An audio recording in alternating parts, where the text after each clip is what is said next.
Nkosi, Nkosi sikelela.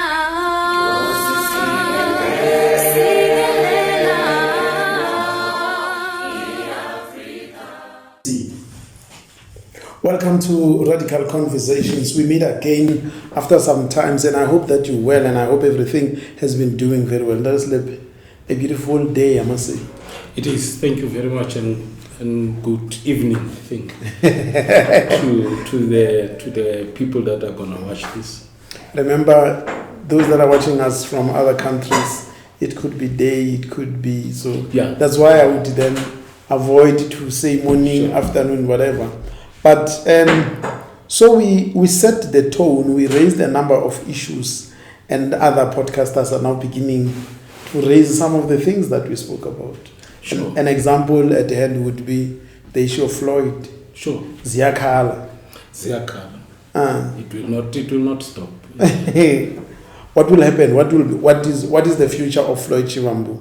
Is he gonna let go? Is he gonna let go based mohoring dintotse Because remember in the last engagement we said umZulu angeke azwe kahle ukuthi mina ngike ngizwe ngalomuntu lo nakuyena umuntu isilwa.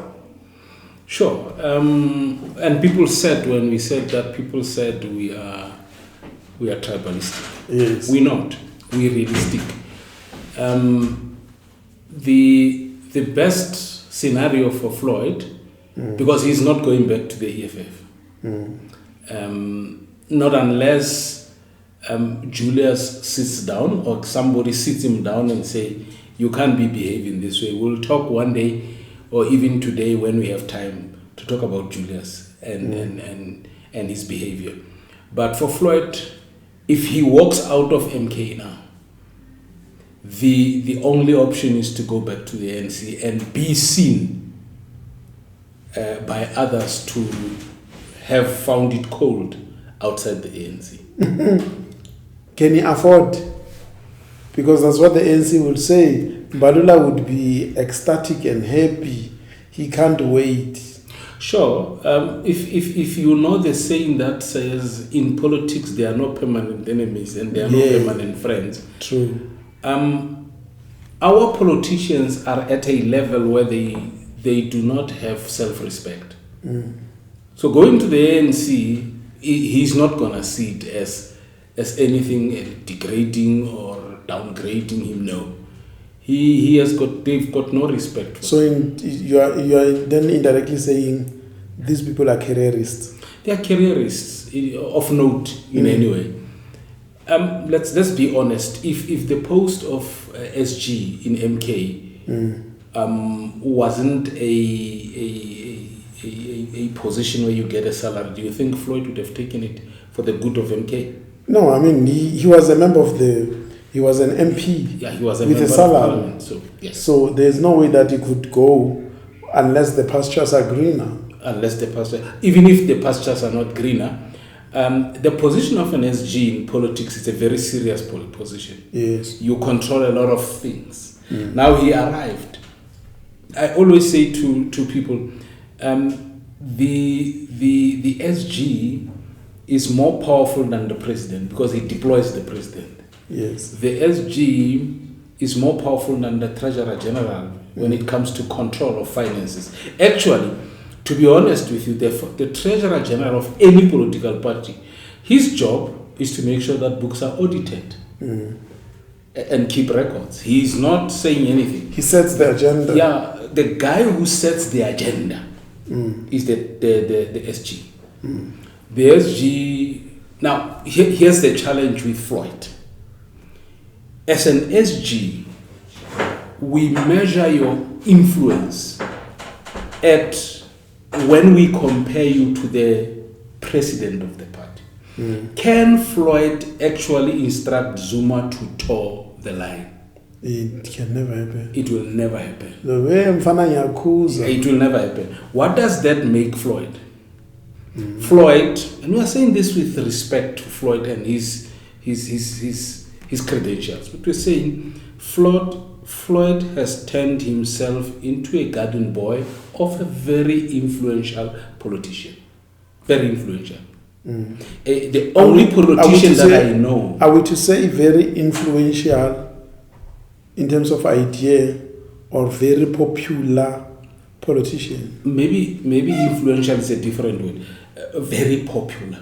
Yes. Very popular, even among where the MK started. He's even worse there. He's a very popular politician.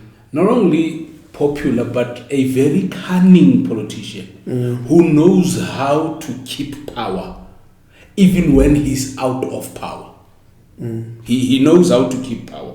If I were to take you back, if you want to know how Zuma can keep power, ask Mbeki. Mbeki will tell you. Mbeki went to Polokwane assured of victory. He came out second best. Not because Mbeki was not clever, but because Zuma knows how to keep power. When he was kicked out of the deputy presidency of the country, he went back to the branches, but not the branches of the whole country, the branches of the province that determines the direction, the outcome. So he went there, and the second province to have followed him is Gauteng. So with those, and then he had the union around him, Bovavi. Today Bovavi, they are saying he's corrupt, but he's actually their product. He's their president. Now let us take it in another angle. Is there something wrong with us black people in our DNA? Let me narrate this story. A free man sees a white man beating a slave. And this free man beats this white man and tells the slave, "Leave, you are free." The slave goes back to the white man, and the white man says, "That man has offered you accommodation to stay in his house. Go stay with him and kill him." The slave goes and stays with the free man, and later that free man is not thinking that the slave could do anything. He backstabs this and kills and go back to the white man and says, "I have killed the man that you said I must kill." Sure. There's this tendency when we, and I'm not racist, there's this tendency when we find it easy to betray each other or find it easy to betray our nations as black people, and it has happened everywhere in Africa. Sure. Is there something wrong in our DNA? No, there's nothing. There's absolutely nothing wrong. If there was something wrong with our DNA, we wouldn't have Traore.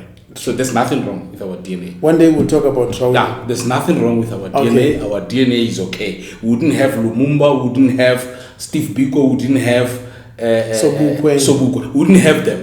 But of course, in us, there's Mandelas. A lot of them. Yeah. A lot of them. And the Buthelezis. There's Buthelezis. There's Mangopes. There's Mangopes amongst us. Yes. And that's where the challenge is. And a white man having seen or studied that, he then utilizes these ones. And then it is easy to influence a black person to kill another black person. Our anger becomes flared when we talk to each other, but our anger becomes diluted when we talk to a white person. Maybe we should trace it back. Where does it come from? Psychology tells us if you were to be oppressed for a very long time, maybe before we go to psychology, let's take it to the Bible. If you were to be oppressed for a long time, Israelites were on their way to a promised land. They saw Pharaoh and his soldiers coming. What did they say to Moses? They were rebelling against him. To say you should have. We were better off. We were better off in Egypt. But listen to what they say. They are not even saying we're better off and they stopped there. They say we're better off. At least we had cemeteries and tombs. Now we were eating. Yeah. So the absence of a cemetery and a tomb in a black mind, it's a problem. A black mind, when he walks with a cemetery and a tomb. And that's what an oppressed person does. For you to start to get a person to be free, you must turn his mind away from a cemetery. Once his mind is away from a cemetery, he can think life. And when you think life, you do not see anything as a disturbance. Your focus becomes life. But when you see a tomb and life, a cemetery and life, sometimes you deviate into a cemetery. It's easy to deviate into the cemetery. So that's how our people are. When white people started slavery, we spoke about how to make a slave. They made sure that psychologically we have no confidence in ourselves. And the worst punishment was not enslaving us. The worst punishment was producing a self-enslaving black person. That's the worst. That's the worst. And are we going to win? Here's what I want to tell to black people who are fighting for black people. Use one hand when you fight for them. And another hand. And another hand block them from disturbing you when you fight for them. And until you understand that, you can never fight for them. Now let's go back to why are we having so many black leaders that are betraying fellow blacks? As they walk along the road of freedom, the biggest problem with black people is they do not know. When you say they must be free, they don't know what they are going to be free from and to. They don't define. They define freedom, the ideals of a freedom, but they never define what actually enslaved us. Okay. For as long as we see a human being enslaving us, and we do not see the spirit that that human being has put in us, we will forever miss our freedom. There comes a president of the United States, arrogant as he is, spitting venom and taking us like we are small children. We fear to retaliate. We don't want to upset the rand. There goes white people of AfriForum. They speak as they like. No one is arrested for treason up to date because siyabasaba belungu. Sombongeningema would have said. Sibasabandla belungu. The arrogance of Donald Trump is an arrogance of ordinary white person. An ordinary white person has got that level of arrogance. Why? Because white person are confident of what they can achieve. Whether they use us in the process of achieving, they don't care. But when they focus on a goal, they can get the goal. Now they know, for us, every stumbling block will cause us to fight. For them, every stumbling block will bring them together. Now, here's AfriForum. We need a president in South Africa. I will continue to say that. We need a president. We still are to get one. What would I have done despite the human rights in South Africa? The moment AfriForum appears on TV and says what they said, I would have said, define their behavior. And then they say treason. I suspend immediately their passport so that they shouldn't come back. Let them stay in America for some time. And they must tell us how we transport the property of their property and their wives to go back to them. But we fear them. Because those are we are not bold. We're not bold. If we were not, we don't have BOLs. Yeah. Let me give you a simple scenario. I would have said to them, don't come back. Yes, we don't need but to. I wouldn't have stopped there. I wouldn't have stopped there. I would have dared any other party that wants to follow them.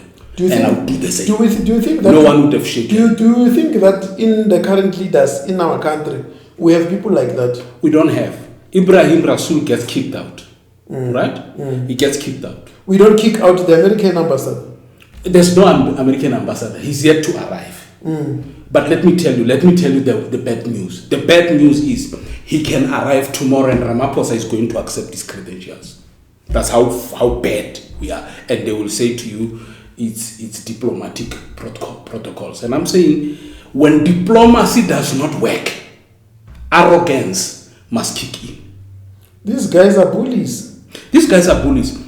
When I say this, white people say I'm racist. I'm saying to white people, give me a nation that you have ever met as white people, that you have been peaceful with. No, none. You went to America, you found Indians. And you took their land, you put them in concentration camps. You went to Australia. You found aborigines there. You destroyed them, you put them into concentration camps, you built prisons for them. You came to Africa, you did exactly the same.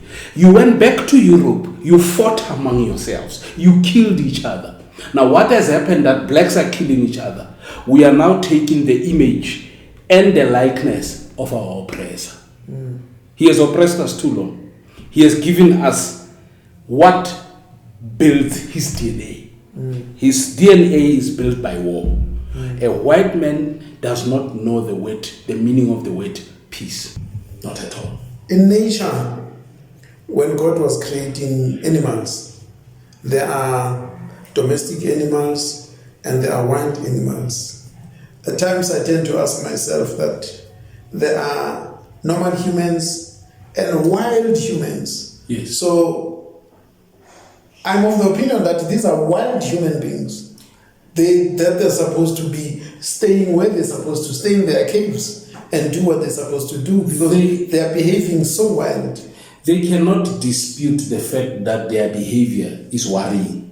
Any way you define their behavior is worrying. It is worrying. And we might be charged for human rights violation when we say 1, 2, 3. But they must tell us, white people must tell us, which nation have they ever met, including themselves, that they've never fought with? That's what I'm saying, they are wild. You see, for as long as they can't explain that to us, they found us peaceful here. You know, you must hear them talking about Bushmen and Hottentots. You'll think that they are not talking about black people. They are talking about that's what, something else. Yeah, that's what they say. Yeah, they say, no, this country belongs to the Bushmen. Who's Bushmen? Bushmen are black people in Africa. They are not whites. They are black people. They are fellow blacks. They are fellow blacks. And the fact that they talk Khoi and San does not mean they are not fellow blacks. It's the same as. Now, they separate, because separate development is their attitude. They say, you Bantus arrived from the north and you found us here. We couldn't have found them here. We couldn't. And let me tell you the basic truth. We couldn't have found them here because there's no war. There's no war in South Africa that has happened between white and Bushmen. All the wars of South Africa happened between Bantu and white people. Yeah. The Zulus, the Xhosas, everybody. So they can't say to us, you found us here. Let's go back to what are the things that are needed for us to change the mindset, because the situation of a black person, a black life is deteriorating every day. You correctly said we do not have a president. We do not have statesmen that are serious about taking this country somewhere. 54 African countries, I see only 4 that are states. Yeah, the rest are borders dividing black people and classifying them as South Africans, Nigerians, and then the only 4 that I see currently, Burkina Faso, Niger, I see them as states. The rest are not.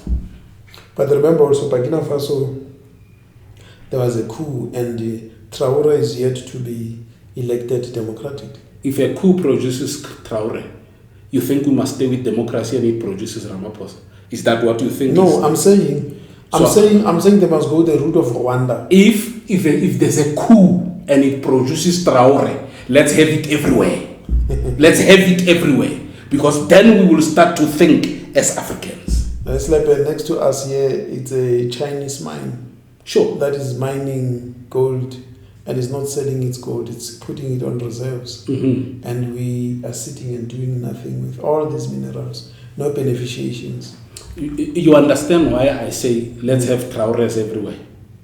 Let's have Traores everywhere. Because the democracy that the white man gave us, it has got a problem to get us what we need. But the problem is not the white man.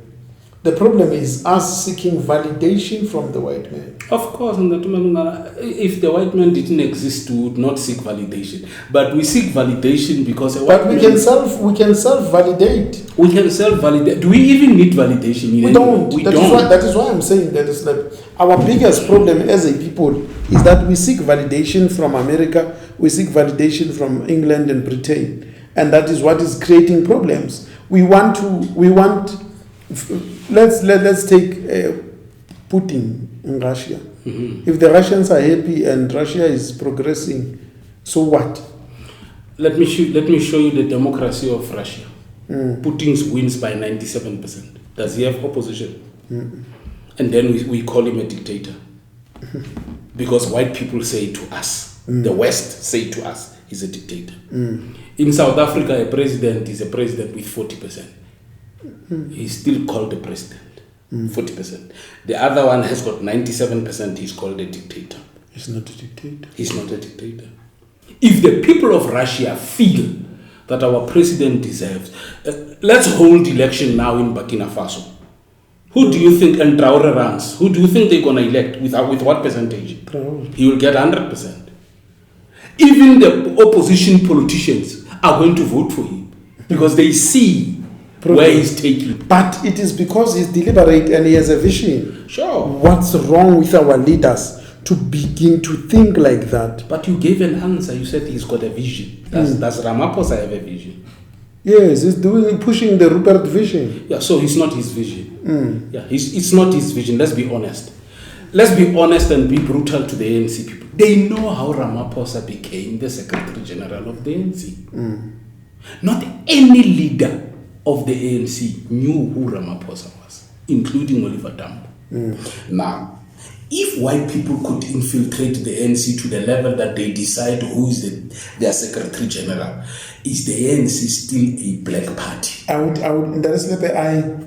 was listening to Ndate Maponga, who was talking about such politics. Mugabe, they did the same during the Joshua Ngomo things, and in Zambia and in other countries. So the white man has always been studying us and always playing the chess and putting what he wants for his own very end.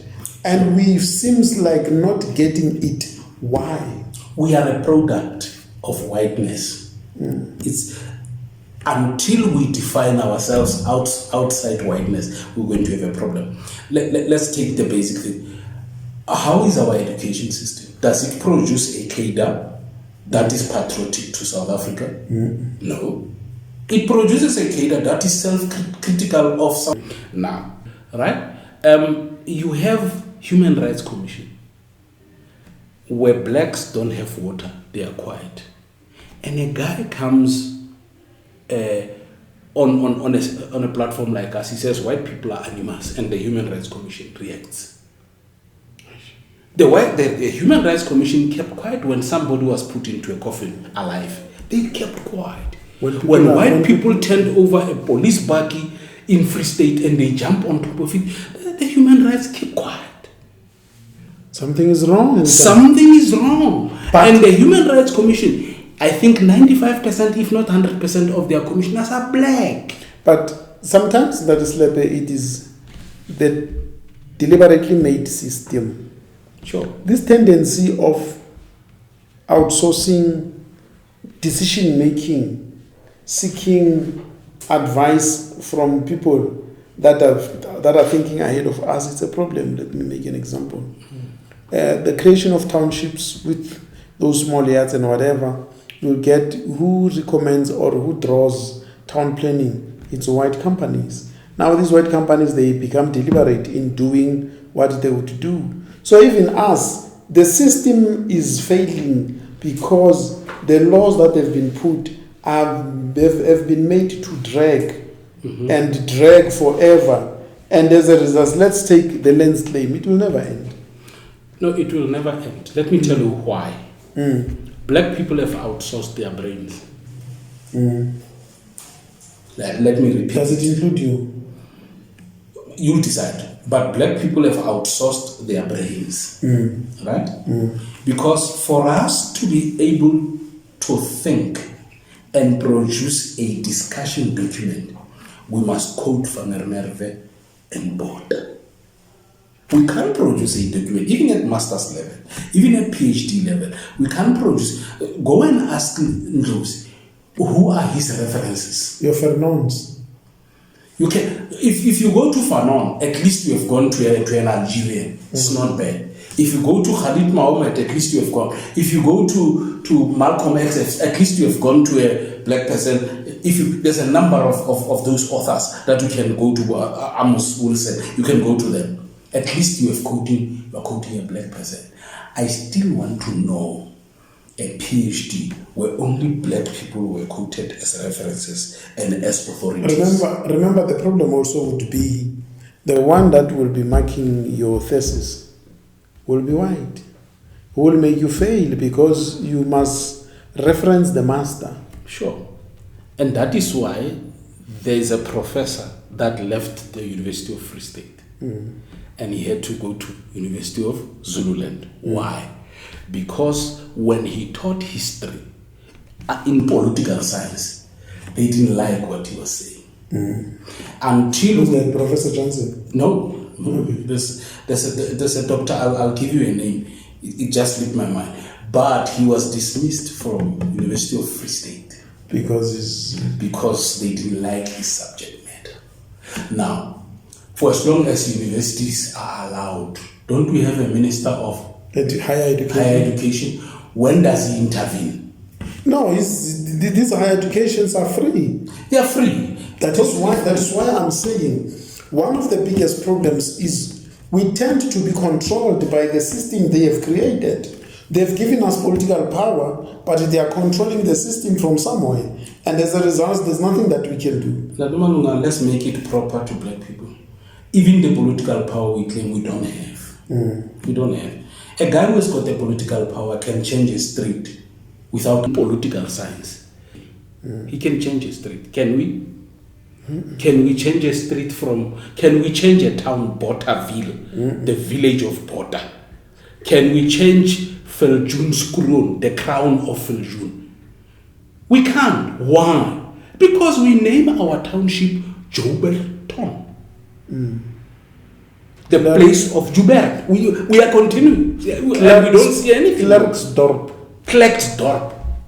Potchefstroom. Spotgieters. Yeah. Now, until we change these things, now we still call Northwest University. In our leisure time, what do we call it? In Potchefstroom. We call it Potchefstroom University.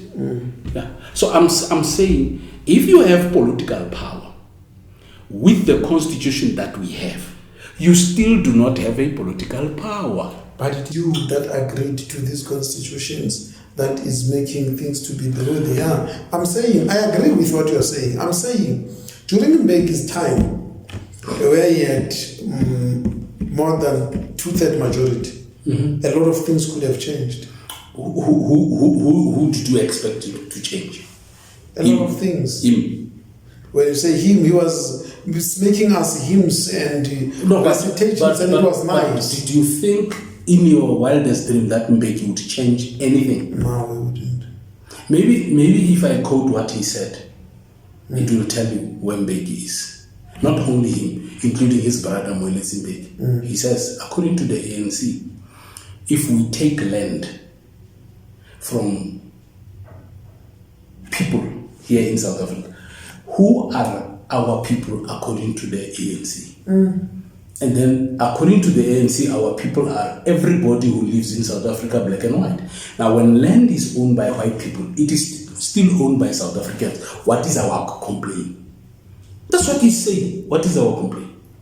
Until the ANC defines its land policy outside this speech of Mbeki, the ANC can never take us anywhere. Now, if Mbeki, who we believe is educated and pro-African, if he thinks that all people who have land in South Africa are South Africans, If he thinks like that, if the definition of being a South African and African in particular. But it is your freedom charter that came with such definitions. I don't dispute that. That's why I said, if white people controlled us to the point that we think they are controlling us, why did we have Sobukwe? Why did Sobukwe say, this freedom charter is not what I want? Why did you know, there are statements that were said that we should be talking to.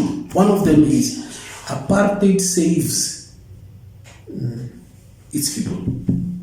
It doesn't kill them. And we should ask, when Steve Biko said that, who was he referring to? He was referring to these Mandelas, these sellouts. And they are now out. Now we are where we are. 30 years down the line. I'm not this person who says 30 years down democracy. Because do we really have democracy in South Africa? We don't have. South Africa is run by a court. But I'm saying we must deal with these sell-out tendencies in our DNA. If we must change this blood, we must, because we have done, all our leaders have done that. Sure, but we can't start. Now we are too far deep. Even our children are attending white schools. We are far too deep to change. But the young people that we are talking to and they are listening, if they don't take over from us, they will wait another 30 years. 100. Yeah, they will wait another. They must start they must not demand. You see, for as long as young people demand from us, they don't take over. What did Traore do? When an old man was a problem, he took a gun and said, old man, sit aside. And then he took the country, he ran the country. I'm not saying we should take weapons of war. I'm not saying that. But I'm simply saying, do we have these old people? Have you ever, but let us be realistic. Freedom is never given, it's won. Let us be realistic. Freedom has never, I've not seen any freedom that was given that works. You win a freedom, win the battle of the gun.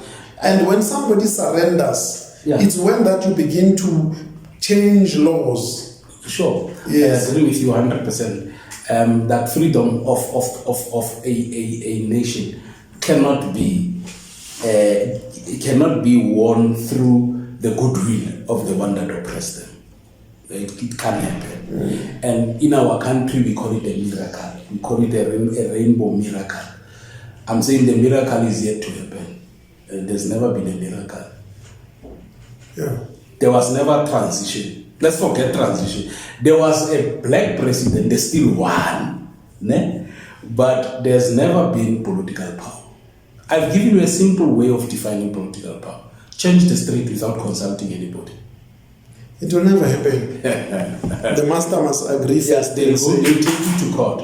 And when you arrive at a court, that court will be manned by purely black people.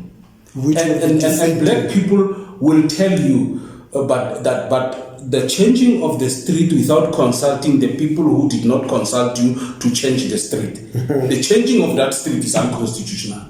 They will tell you that. That's where we are. That is why it is important that we do that. We win. It is important. Through the battle of the gun. It is important. And another thing which is a reality that is like white people are arming themselves and they are walking everywhere with guns and nobody is saying anything. They don't have to walk anywhere with guns. White people are armed to the teeth. Yes. When a black person creates a security company, it is for him to win tenders. When white people create a security company, it's to arm themselves. And plan ahead. These guys, I gave a story and I will repeat it. During the first months of COVID, I think January, COVID came strong in March, April in South Africa. January, I went to a security company here in Blackstone. They took me to their store. Nobody had spoken of lockdown, but their store was packed with sanitizer, ready for Lockdown. lockdown. What was our country doing? What was Ramaphosa doing in company? Playing. Nothing. Absolutely, they were right, they were fine. Even the day when he announced the lockdown, he didn't have enough. He didn't have enough sanitizer. The day he announced the lockdown, the government did not have enough sanitizer. Now, we are producing an R1, an R5, Z88, PX4 and 5. Those are firearms of South Africa, produced by us. Right? Do you know that very few security companies have got R1, R4, R5? They don't.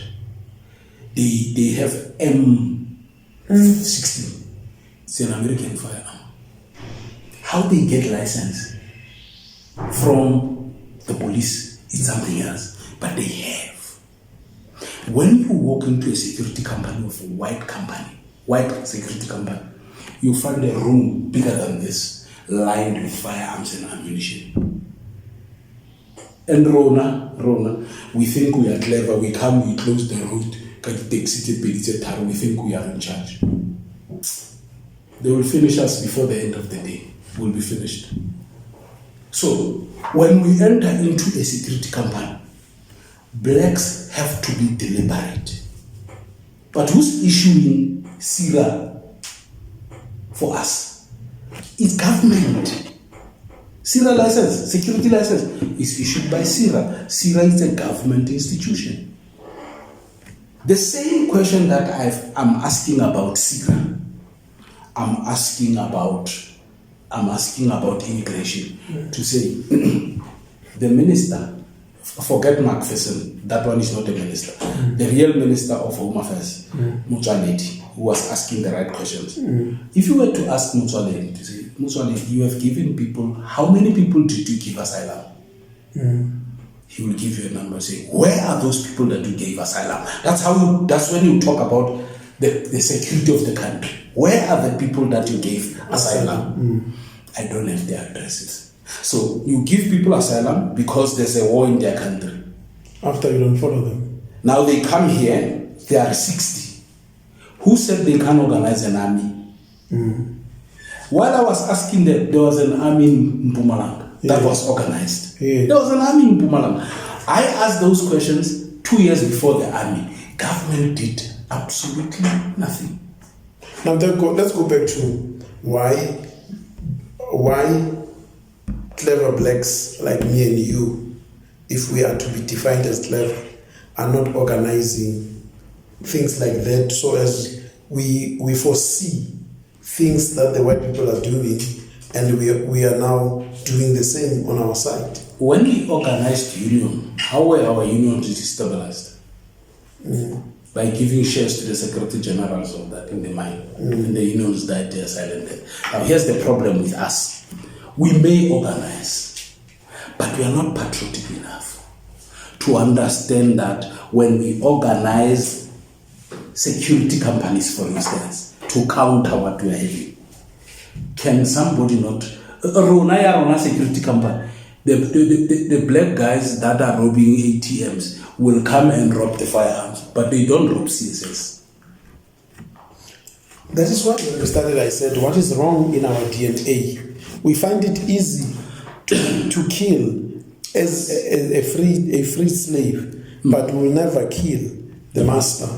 What is wrong with us? How do we get to a space and a stage where we are able to deal with these things properly? It will take a generation. But this one, I have lost hope in it. It will take a generation. Doesn't it take continuous teaching and teaching? But the generation that we are teaching, it's a generation that can stand up. Remember, we are not teaching old people. Our age is the lost group. Our age, where they are now, they are talking chiefs and sundowns. They are not worried about what we're talking about. But remember, it's another deliberate thing. If today you would look into the media and us black people, we're not taking it very serious, and it's a platform of influence. And it is, there's this interesting thing in media, for example, programming.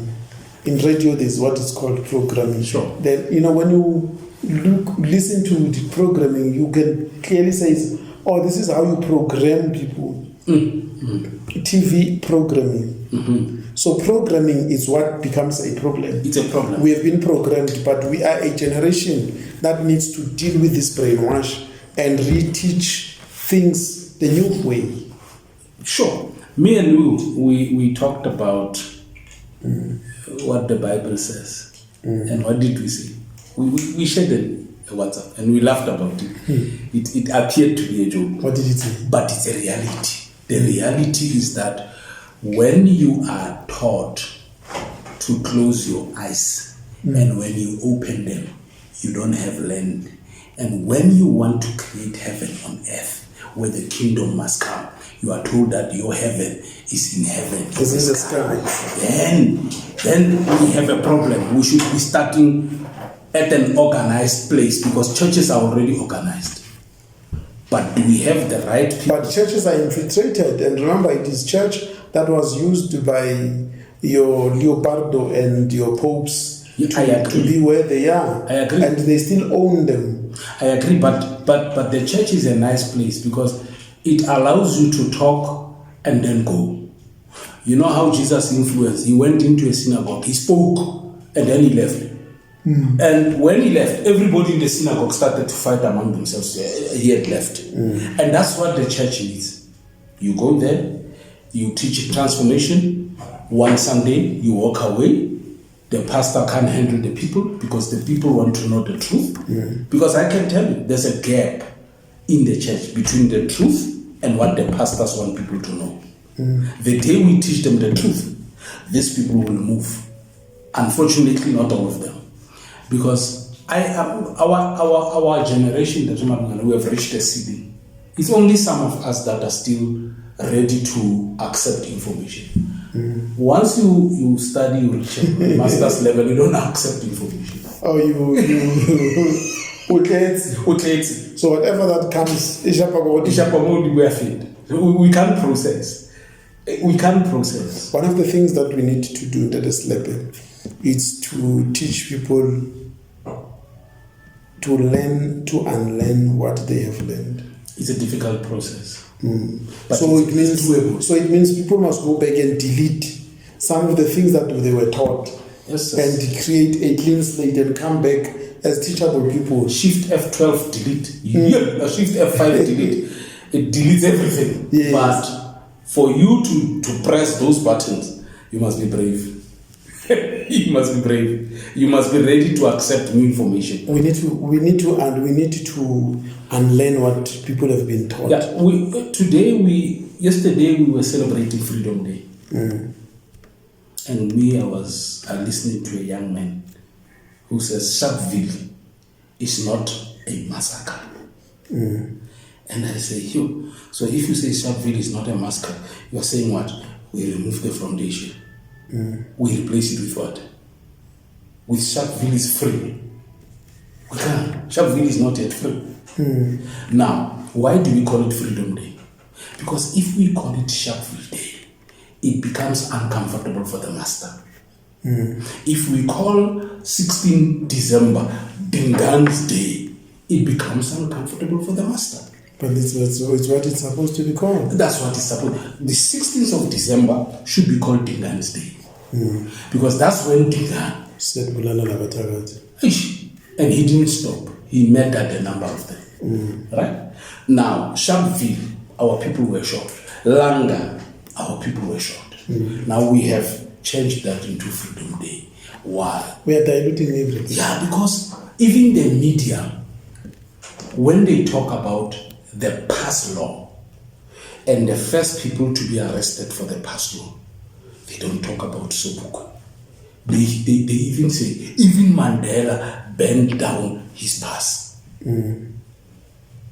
We are saying, whose program was it? The Pan-Africanist program. Pan-Africanist Congress of Azania. Now, if somebody joins me and you use this person against me to dilute me. Do you know, maybe these guys don't even know, do you know, South Africans and Africans at large, do you know that there's no recorded speech of Robert Mangaliso Sobukwe? Not a single one. They were deleted. Not a single one. So we must go and ask ourselves, what did Robert Mangaliso Sobukwe say that made white people to fear him so much that whatever archives they had of him was destroyed? And they even created a law. And even create a law that keeps him in prison without reason. We must ask. We should ask. But unfortunately, our politics and our media do not allow us to ask. And to talk. But the problem is not the politics and the media. For an example, Sobukwe was one person that would tell people, let us stay away. And when people stay away, it's very powerful. I mean, they don't fight, they don't do whatever, they stay away. Yeah. You are holding power unto yourself. Now, what does it do? It frustrates, because who are you going to attack? There are no speeches. There's no. Everybody's at home. Everybody's at home. Yeah. They have stayed away. Yeah. So that was a thinker. Mm-hmm. No rally, no nothing. Stay away. Stay away. And when you stay away, it has an impact. It hits the economy. No fight, nothing. Writes a letter to the Minister of Police, then Mr. Kruger, and say, on the 31st, we will hand ourselves over because we will not carry our pass law so that you can detain us. Yes. It will be peaceful. Tell your police officers not to shoot at us. We are ready to go to jail. We want to go to jail. And what did he do, Sobukwe? He arrived. That's why he was dangerous. Yeah, he arrived and he said, with a group of men, please detain us. Please detain us. What did the white people say? They can't. They will never detain you, because first of all, if they were detaining you for pass law, in 30 days' time they must release you. And Sobukwe, knowing Sobukwe, he would have returned back after 30 days. Now, he addressed people in the university where he was a lecturer. By the way, he was one of the first black lecturers in Wits. They will never tell you this story. They will tell you Kabosi Sulu Mama who didn't do anything meaningful. But he was the first lecturer. Why was he dismissed at Wits? He's thinking. So we are not talking about these people. That's why I'm saying Traore did not learn from heaven. He was taught, and when people spoke to him about Sankara, he understood. Now, when people deny us the opportunity to talk to them about Sobukwe and Steve Biko, they are denying us an opportunity to tell them that Steve Biko and Sobukwe wouldn't have settled for this. They wouldn't have settled for this. Or are he turning in his grave? I'm not so sure he's turning. Mama Winnie in one of Mama Winnie is not even turning in his grave. He's standing on his legs.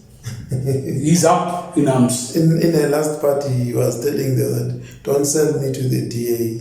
Yeah. He knew about this GNU coming. He knew that the big sellout has taken over. But unfortunately, Mama Winnie, he was denied. Did you listen to the speech of Malema during the funeral? He described everybody. Said, Mama, they are here. Give us a signal. All of them, they are here. Tell us what to do. Because if anybody was treated unfairly by this government, those are the two women, Sobukwe's wife and Winnie Mandela, were treated very badly. That is why I said when we started, there's something in us that Mandela comes out and goes and meet Fairfoot's granddaughter, wife. Yes, goes and meet Fairfoot's wife. What do you want with the Fairfoots? And Mama Sobukwe is still alive. Mama Sobukwe is still alive. Yeah, Mama Sobukwe is still alive. He doesn't do that. He doesn't even go to Steve Biko's wife. They are all alive. Nziki's wife. Yeah. Nziki is alive. He's alive. The first thing that he does. Hani's wife is alive. Hani's wife is alive. He doesn't meet them. He goes and he meets Fairfoots. Yeah. He gives feedback to say, Mama, don't worry, I'm out. I'm going to talk reconciliation. The Klompmense, they will follow us, don't worry. Ele worme. They were singing that he's also Busa and I'm back and tell your media to create me. They created him. He's an icon. You can't take that away from him. He's an icon. Until black people are able to create their own bread and eat amongst themselves, until black people are able to create their own sugar, until they're able to create their own food that they eat, means of production, until black people begin to be meaningful and deliberate in the things that they do, we will still remain where we are in the next 200 to 500 years. Freedom is in our hands. It is up to us. It is up to us to be meaningful. It is up to us to be deliberate. It is up to us to start these schools and teach what is right. It is up to us to go back and redraft syllabus that is important, like they are doing in Burkina Faso. It is up to us to do all these things. If we are going to big talk shops and come and talk and do nothing, history will judge us. Yeah, it's already judging us, history. We want a president that can respond to Donald Trump. We don't have one. We have one, but I don't know whether if he becomes a president tomorrow, will he go to England again for consultation. If he goes there, he'll come back the same as this one. But if he stays here like Traore stayed here, maybe. You know, the arrogance of Donald Trump needed a president who can react. Have you seen what Canada has done? Yes. Have you seen what China has done? Why are they doing that? It's because they have presidents. Mexico has done the same. They are not saying to them, let's look at this, how do we deal with it in a diplomatic protocol. They don't say that. They say, you give us this. You simply stand up and say, sure. We don't wait you to sign. Don't sign an order. We withdraw from AGOA. Yes. Take your AGOA and go. And then, do you know how it frustrates a bully? Yes. When you walk away from the battle. Yes. But you walk away with everything that you... The bully wants you to beg. Yeah. You say, I'm not begging. He said to Traore, he listed Traore as one of the people that are not allowed in the US because he turned him down. Or what did Traore do? What did Traore do in response? Traore said, is that your attitude? All Americans that are here in Burkina Faso are not welcome here. Go. And all Americans, some of them have got companies. Now they've got the same hours to pack their stuff and go. Hey. Yeah, you tell the Anglo God, you say to them, pack your stuff and leave. They cannot take these mines. Yes. These mines are going to remain. They will not take them. They will not. You can't push the mines out. But Amakwala will want to go back and beg. They are already begging as we speak. White people are sending people there to go and negotiate on their behalf. And then they say to you, there's 71,000 white people who are interested to go. What do you do as government? Let them go. No.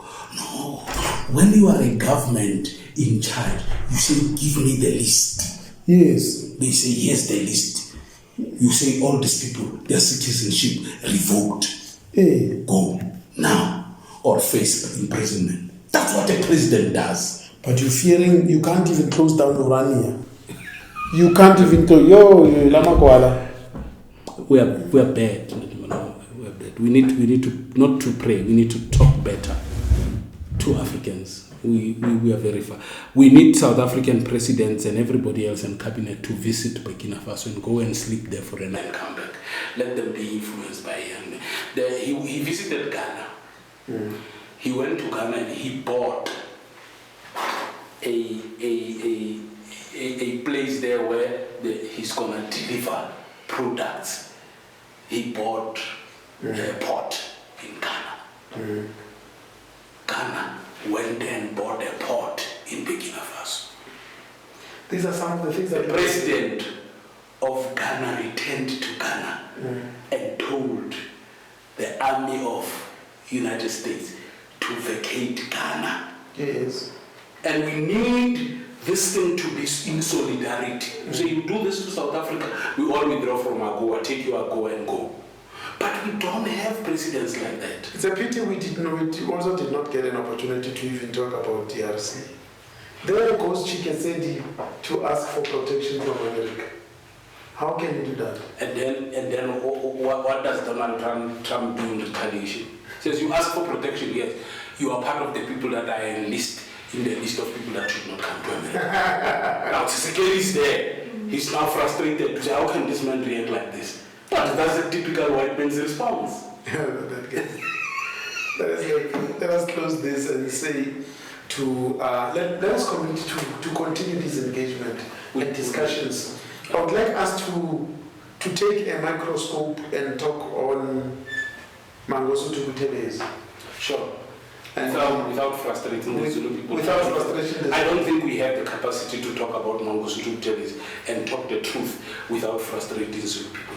No, but it's the truth that must be there, because one of the things that we need to do is to be able to speak history as is. As is. Sure. And in the process, we need to, there's a professor that said that if your education does not change your thinking, your way of following things and the likes, then your education is nothing. It means nothing. It means nothing, because education must make you to analyze and view things from a different angle. Sure, you can't view things like an ordinary person when you're educated. Unfortunately, the educated people are viewing things very ordinarily. So. Maybe we should also say maybe case of Utawu is to look at things differently.